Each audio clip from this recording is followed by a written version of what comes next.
Hi, I'm Ryan Cumming. I work for ELCA World Hunger as the Program Director for Hunger Education, and I was a member of the ELCA Task Force on Criminal Justice. There are three words that mean a lot to me in the title of the ELCA Social Statement on Criminal Justice. Those three words are hearing the cries. I want you to know that those cries come from real people, prisoners, correctional officers, judges, people who have families. I know because I'm part of one of those families. In 1997, my brother was arrested for the murder of a teenage girl. This year will be his 18th behind bars. I grew up in a quiet suburb, and when all this began, my family knew very little about the adult criminal justice system. After nearly 2 decades of living with it, we are very familiar. Back then, we had no idea what to expect or how to deal with it. In the days after his arrest, my parents and I had to leave our home because it was surrounded by news crews eager to film us or trying to get our neighbors to malign my parents. Thankfully, our neighbors didn't take the bait. Our church family was even more supportive, offering many prayers. But what they couldn't offer, and what we sorely needed, was knowledge about navigating the system. We didn't know how to advocate for my brother, to get medication when in jail, so his interviews with police showed signs of his mental illness. When the police tore our house apart and took cobweb-covered items as evidence, we didn't know how to make this part of the story that was told in the papers. When the principal witness against him was himself convicted of an eerily similar crime, we didn't know how to get his case re-examined. And when he agreed to plead no contest in exchange for 15 to 30 years, we didn't even know how to react to the judge's sentence of 50 to 75 years, making his earliest release half a century from his conviction. At every step, my brother was treated unfairly and prejudicially by the police, by the courts, and by the public. And we didn't have the knowledge or the money to help him. But we've learned a lot since then. We've learned what it's like to be searched, to be treated as criminals, to be yelled at, jeered at, laughed at by prison guards, to be denied visits for questionable reasons or hardly any reason at all. We've learned to pay exorbitant fees for phone calls, to have someone tell us how many times we could hug my brother, once at the start of the visit and once at the end, or how we can sit when we visit him, or whether we can hold his hand.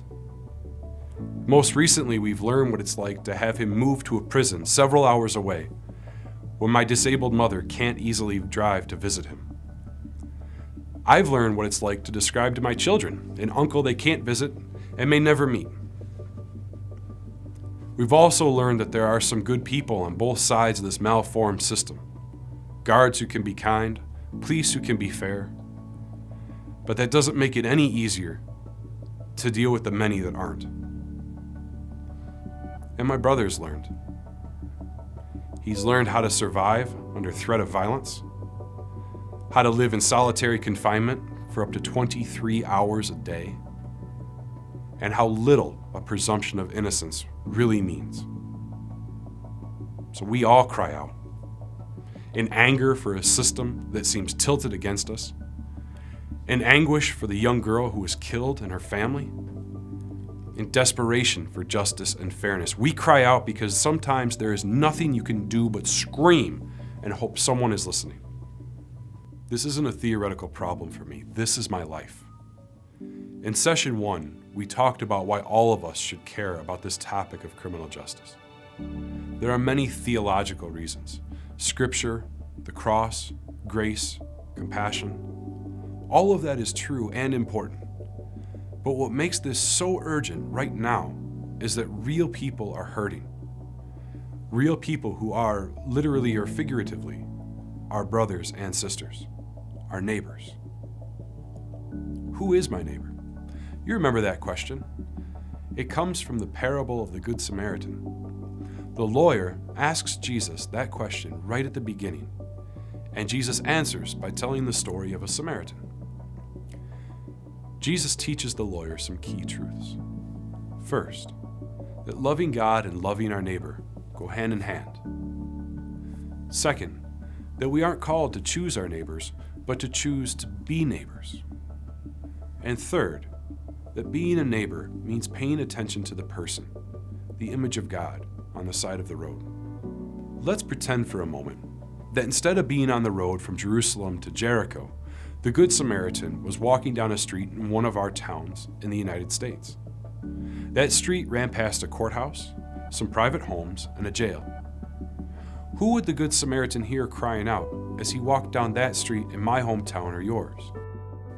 First, he would hear from the victims of crime. Their lives have been changed by violence. They need someone to listen to their stories of loss and confusion. We as a church, you and I, need to pay attention to victims and to learn from them about pain, about violence, and about resilience. There are other voices. There's more pain. Lawyers and judges who are doing their best to practice justice. And correctional and law enforcement officers who face incredibly stressful situations all the time. Finally, the Good Samaritan walking through one of our towns would hear the voices of those accused and those convicted of crimes and their families. If incarcerated, they face daily threats of violence, fear, and dehumanizing conditions in overcrowded prisons. Whether merely accused or actually convicted, they're often sentenced to a life of being marked in society long after their sentence has been served. Their families bear their own mark in society as well, one that's harder to see. You've heard a little of my story and heard about these voices that cry out. But there are other voices. Now it's your chance to talk in small discussion groups and explore some questions together. Hi, my name is Ulysses Burley and I am the Program Associate for the ELCA Strategy on HIV and AIDS. I'd like to tell you a story about justice and race, my story. But before I share my story, let's go back to the parable of the Good Samaritan. Why wasn't it just called the good guy walking down the road or the good fellow even? Why the Good Samaritan? I'll tell you why. Because the one he helped was not a Samaritan. He was a Jew. Samaritans and Jews absolutely feared and hated each other. So one of the key themes of the parable is ethnic animosity in everyday society. Sound familiar? Ryan just named several of the kinds of voices crying out in our criminal justice system, and some of the reasons for their cries. Now we need to get to one of the main reasons people are hurting: racism. I was raised in a two-parent, middle-class home, safely nestled in an affluent residential neighborhood. It wasn't until I was a teenager that I began to realize that maybe I was more materially fortunate than others, especially those who looked like me. It also became clear to me that parts of society believed that because of the way I looked, I wasn't necessarily entitled to any of that good fortune. I can recall being followed by police in the neighborhood I lived in as if I was lost or intruding. I've been followed in retail stores as if I didn't come to shop, but to steal. I've had women clench their purses in my passing and others who've gone as far to cross to the other side of the street after I approached them simply to ask for directions. My most significant experience of racial profiling, though, happened while I was home for the holidays from college. I was driving my girlfriend home after date night when I noticed a patrol car had been trailing us closely for a few blocks. I asked her if maybe I failed to yield at a red light or stop sign, and she didn't recall me doing so. Perhaps the police officer was just checking my license plate, and once everything was verified as clean, they'd be on their way. Unfortunately, that's not how this story ends. The patrol car eventually turned on its sirens and flashing lights, and I promptly pulled over in pure confusion. The officer didn't approach my car as is routine. Instead, from his megaphone, he instructed me to turn off my car and step outside of the vehicle. I hesitated initially because I couldn't believe what I was hearing. But at the second request, I got out of the car with my hands to my side. One patrol car and two officers were now 3 patrol cars, and 6 officers, and all of them had their guns drawn. I was instructed to turn around, put my hands on my head, and walk backwards. After what seemed like the longest walk of my life, I reached them and they handcuffed me, took my wallet, and put me in the back of the patrol car. By now, officers were searching the car and my girlfriend was standing on the side of the road crying hysterically. 10 minutes later, an officer pulled me from the back seat, uncuffed me, and said, "We don't want you to think this was race-related, but we received reports of a robbery in the area, and the only description we were given was that they were black and that they were driving a black SUV." I wanted to believe him. I wanted to believe there was a young black couple home from college burglarizing homes in the area for date night.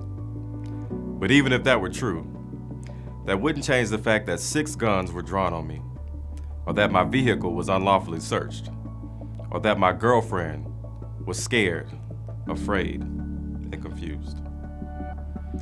They apologized for the misunderstanding and asked if there was anything they could do. I simply asked that they apologize to my girlfriend. The ride home after was a quiet one, and we never spoke of that incident again, not even to our parents. Until that night, I'd never been in handcuffs or inside of a police patrol car, nor did I have a deeply personal reason to hate the police. Today, more than 10 years later, that night remains the only time I was put in handcuffs or inside of a patrol car.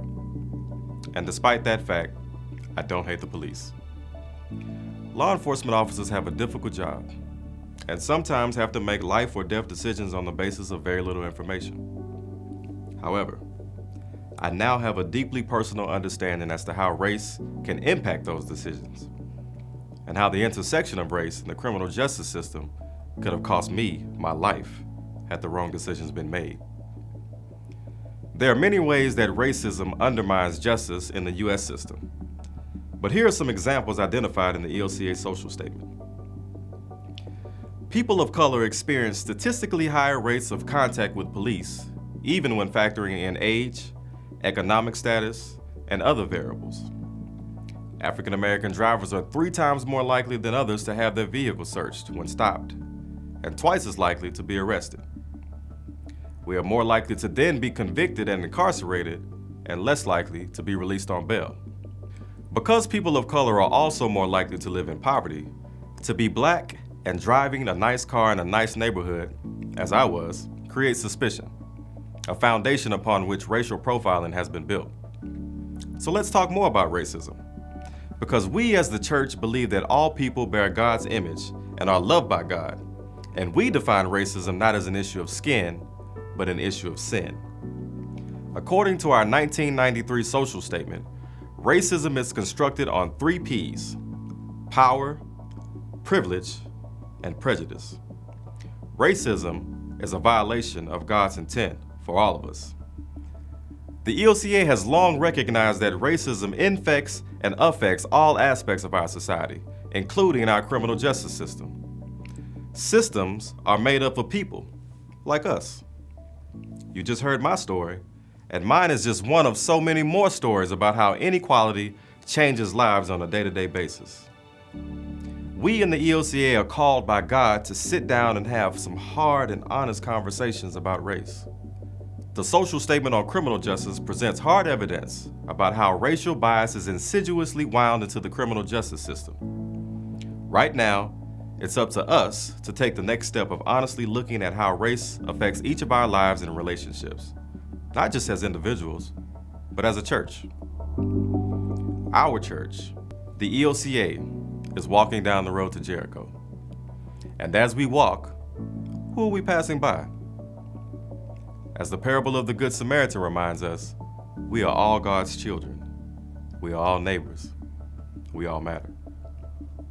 On behalf of Ryan and myself, I thank you for listening to our stories. I invite you now to go back into your discussion group to explore some big questions about caring and racism and how these topics intersect with your life.